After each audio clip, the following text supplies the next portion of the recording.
Olá, meus amigos e minhas amigas. Em uma de suas mais severas reprimendas contra Pequim, os aliados da OTAN declararam na última quarta-feira que a China é um facilitador decisivo da guerra da Rússia contra a Ucrânia. E, além disso, eles demonstraram estar preocupados com o arsenal nuclear chinês e suas capacidades espaciais. Essa preocupação ficou clara na comunicação final aprovada pelos 32 membros da OTAN durante a cúpula em Washington, ao afirmar que a China está se tornando um foco importante para a aliança militar. Tanto os membros europeus quanto os norte-americanos, juntamente com seus parceiros no Indo-Pacífico, veem preocupações de segurança compartilhadas vindas da Rússia e de seus apoiadores asiáticos, especialmente a China.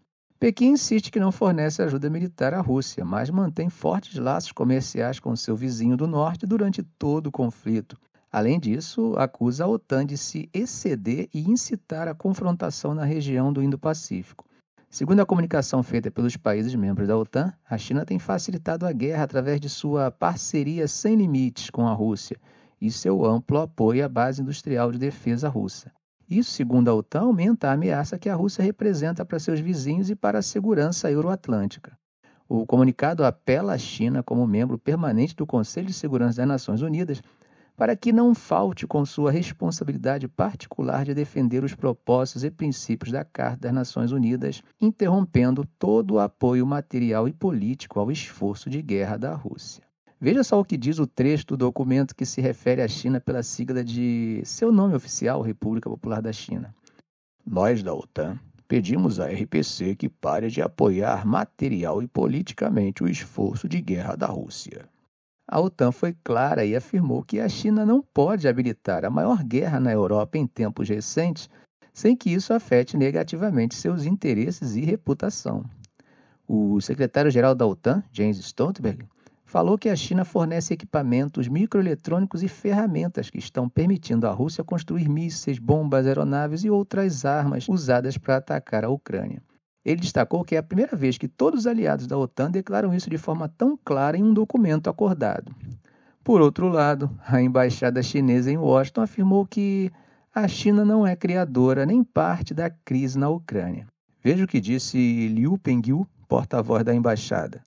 A China não fornece armas às partes do conflito e controla rigorosamente a exportação de artigos de uso dual, o que é amplamente aplaudido pela comunidade internacional. Austrália, Nova Zelândia, Japão e Coreia do Sul enviaram seus líderes ou representantes para a cúpula da OTAN em Washington essa semana. Embora não sejam membros, são parceiros da aliança. Na declaração final, os membros da OTAN reafirmaram a importância dos parceiros do Indo-Pacífico para a aliança e disseram estar fortalecendo o diálogo para enfrentar desafios regionais cruzados. A OTAN e os parceiros do Indo-Pacífico planejam lançar 4 projetos para apoiar a Ucrânia e fortalecer a cooperação em defesa cibernética e combater a desinformação, além de trabalhar com inteligência artificial. Esses projetos têm como objetivo melhorar a capacidade de trabalhar juntos em interesses de segurança compartilhados.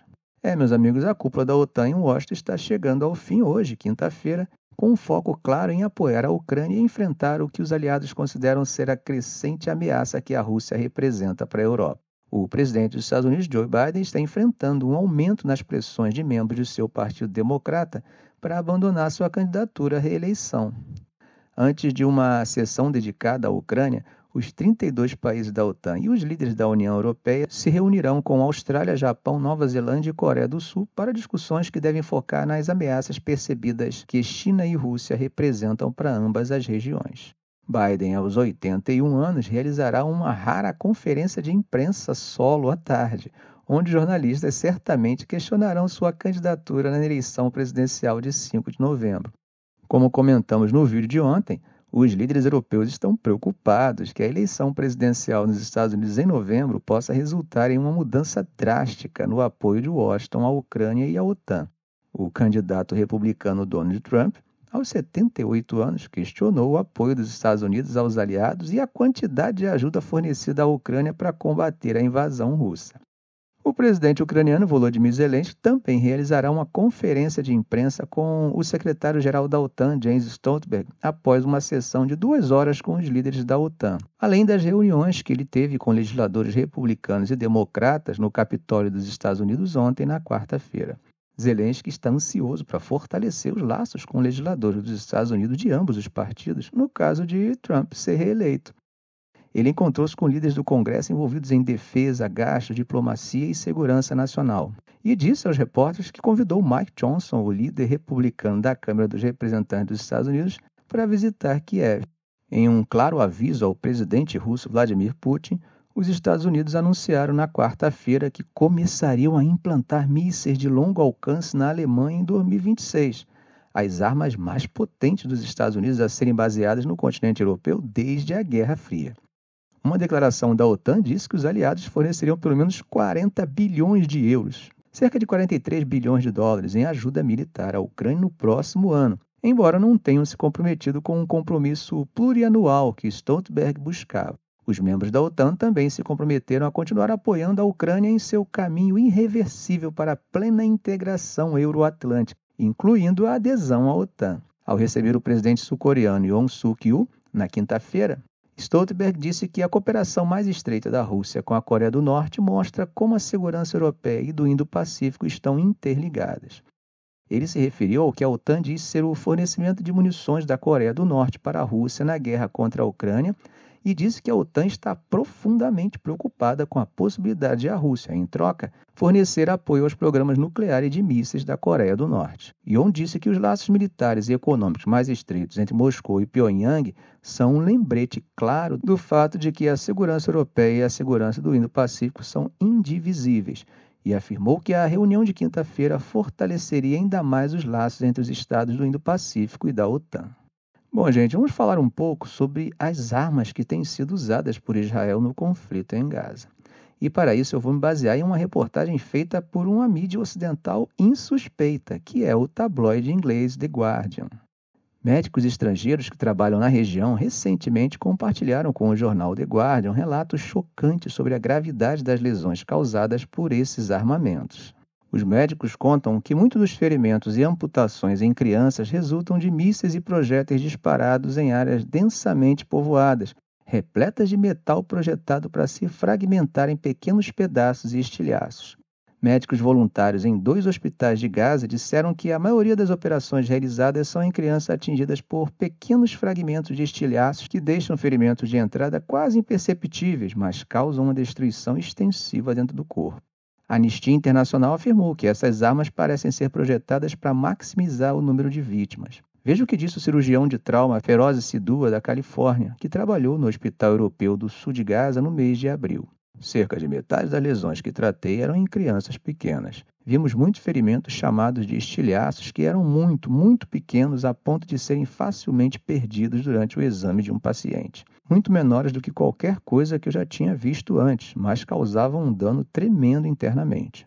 Especialistas em armamento disseram que os estilhaços e ferimentos são consistentes com armas fabricadas em Israel, projetadas para criar um grande número de vítimas, ao contrário de armas mais convencionais usadas para destruir edifícios. Eles questionam por que essas armas estão sendo disparadas em áreas cheias de civis. Os médicos estrangeiros que trabalharam nos hospitais de Gaza relataram encontrar ferimentos extensivos causados por armas de fragmentação, que contribuíram para taxas alarmantes de amputações desde o início da guerra. Os ferimentos foram observados tanto em adultos quanto em crianças, mas o dano foi mais severo nos corpos menores das crianças.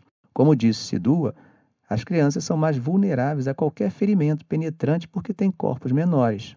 Suas partes vitais são menores e mais fáceis de serem danificadas. Mark Permuter, um cirurgião ortopédico da Carolina do Norte, também trabalhou no mesmo hospital e descreveu os ferimentos comuns como ferimentos de entrada e saída de 1 ou 2 milímetros. Ele explicou que os ossos das crianças operadas pareciam demolidos, mesmo com pequenos pontos de entrada e saída. Muitas crianças atingidas por múltiplos fragmentos pequenos morreram e muitas das que sobreviveram perderam membros. Sejaia Dusumili, um cirurgião australiano que trabalhou no hospital Al-Aqsa, no centro de Gaza, recuperou estilhaços feitos de pequenos cubos de metal enquanto operava um menino jovem. Ele descreveu os ferimentos de armas de fragmentação como deixando pequenos arranhões na pele, mas destruindo ossos e órgãos por dentro. Especialistas em explosivos que revisaram as fotos dos estilhaços e as descrições dos médicos disseram que eles são consistentes com bombas e projéteis equipados com uma manga de fragmentação ao redor da ogiva explosiva para maximizar o número de vítimas. Esses especialistas também afirmaram que essas armas são comumente usadas em ofensivas israelenses passadas em Gaza. Trevor Ball, um ex-técnico do Exército dos Estados Unidos, explicou que essas armas espalham cubos de tungstênio e esferas de metal que são mais letais do que a própria explosão. A Anistia Internacional já havia identificado munições carregadas com cubos de metal usadas em mísseis Spike em Gaza em 2009, afirmando que parecem projetadas para causar o máximo de ferimentos e, de certa forma, parecem ser uma versão mais sofisticada dos rolamentos de esferas ou pregos e parafusos que grupos armados frequentemente colocam em foguetes improvisados e bombas suicidas. O uso dessas armas em áreas densamente povoadas, como o campo de refugiados, resulta em mortes e ferimentos significativos, com fragmentos que matam e ferem gravemente em um raio de até 20 metros. Especialistas questionam a justificativa para o uso dessas armas em áreas lotadas de civis, afirmando que, embora sejam mais precisas e limitem os danos a uma área menor, quando disparadas em locais com alta concentração de civis, a maioria das vítimas será civil. A Agência das Nações Unidas para a Infância, Unicef, descreveu como assustador o número de crianças feridas no ataque de Israel a Gaza. A ONU estima que mais de 38 mil pessoas foram mortas em Gaza na guerra atual, sendo pelo menos 8 mil crianças. Esse número, no entanto, provavelmente é muito maior, com dezenas de milhares de feridos. Em junho, a ONU adicionou Israel a uma lista de estados que cometem violações contra crianças durante conflitos, descrevendo a escala de mortes em Gaza como uma escala e intensidade sem precedente de graves violações contra crianças, principalmente pelas forças israelenses. Os médicos relataram inúmeros casos de crianças gravemente feridas quando mísseis caíram em áreas onde centenas de milhares de palestinos vivem em tendas após serem expulsos de suas casas pelo ataque israelense. Perlmutter relatou ferimentos recorrentes em crianças. A maioria dos nossos pacientes tinham menos de 16 anos. O ferimento de saída tem apenas alguns milímetros. O ferimento de entrada é tão pequeno ou menor, mas você pode ver que é de altíssima velocidade por causa do dano que causa internamente. Hadi Sumit descreveu tratar um menino de 6 anos que chegou ao hospital após um ataque de mísseis israelense perto da tenda onde sua família estava vivendo, depois de fugir de sua casa. O menino tinha ferimentos de entrada minúsculos, mas com danos extensos nos órgãos internos. Tive que abrir seu abdômen e tórax. Ele tinha lacerações no pulmão, no coração e buracos por todo o intestino. Tivemos que reparar tudo. Ele teve sorte de haver uma cama na unidade de terapia intensiva. Mas, apesar disso, o menino morreu 2 dias depois. Um médico americano de pronto-socorro que trabalha em Gaza Central e que preferiu não ser identificado, disse que continua tratando ferimentos profundos causados por estilhaços. Ele relatou trabalhar em uma criança com ferimentos no coração e vasos sanguíneos principais, dificultando a respiração. Sidua mencionou que cerca de metade dos pacientes que ele trata são crianças. Ele manteve anotações sobre vários casos, incluindo o de uma menina de 9 anos, Juri, gravemente ferida por estilhaços em um ataque aéreo em Rafah. Encontramos Juri morrendo de sepse em um canto. Levamos ela para a sala de operações e descobrimos que suas nádegas estavam completamente abertas. O osso mais baixo da pelve estava exposto à pele. Essas feridas estavam cobertas de larvas. Ela tinha grandes pedaços de músculos ausentes na frente e nas costas da perna e cerca de 5 centímetros do fêmur faltando. O osso da perna estava simplesmente desaparecido. Os médicos conseguiram salvar a vida de Juri e tratar o choque séptico, mas para salvar o que restava de sua perna, os cirurgiões tiveram que encurtá-la em operações repetidas. A questão, segundo Sidua, é que Juri precisará de cuidados constantes por anos, algo improvável de encontrar em Gaza. Ela precisa de intervenção cirúrgica avançada a cada 1 ou 2 anos enquanto cresce para ajustar o comprimento do fêmur esquerdo ao direito. Caso contrário, caminhar será impossível. Hadi Sumit disse que as armas de fragmentação resultam em um número alto de amputações entre crianças que sobrevivem. Foi inacreditável o número de amputações que tivemos que fazer, especialmente em crianças. A opção para salvar a vida delas é amputar a perna ou as mãos e os braços. Foi um fluxo constante de amputações todos os dias. Hadi Sumit operou uma menina de 7 anos atingida por estilhaços de um míssil que caiu perto da tenda de sua família.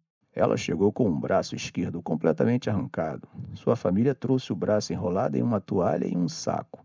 Ela tinha ferimentos de estilhaço no abdômen, então precisei abrir o abdômen para controlar o sangramento. Ela acabou tendo o braço esquerdo amputado. Sobreviveu, mas me lembro dela porque, ao correr para a sala de operações, ela me lembrou minha própria filha e isso foi muito difícil de aceitar emocionalmente. A Unicef estimou que nas primeiras 10 semanas do conflito, cerca de 1.000 crianças perderam uma ou ambas as pernas em amputações. Os médicos disseram que muitos membros poderiam ser salvos em circunstâncias normais, mas a falta de medicamentos e salas de operação limitou os cirurgiões a realizar procedimentos de emergência para salvar vidas. Algumas crianças passaram por amputações sem anestesia ou analgésicos, o que dificultou a recuperação, além dos desafios das infecções devido às condições insalubres e falta de antibióticos. Continuo torcendo para que todos os responsáveis por ataques generalizados e intencionais contra civis, e principalmente crianças, sejam identificados e exemplarmente responsabilizados. Tenham seus crimes sido cometidos contra civis em Gaza, em Israel, na Ucrânia, na Rússia, na África ou em qualquer parte do mundo. Ficamos por aqui. Se esse vídeo foi útil a você, faça um comentário, compartilhe em suas redes sociais, dê um like. E é claro, se ainda não for inscrito, inscreva-se no canal e ative o sininho para não perder os próximos vídeos. Ok, gente? Um grande abraço do professor Arão Alves.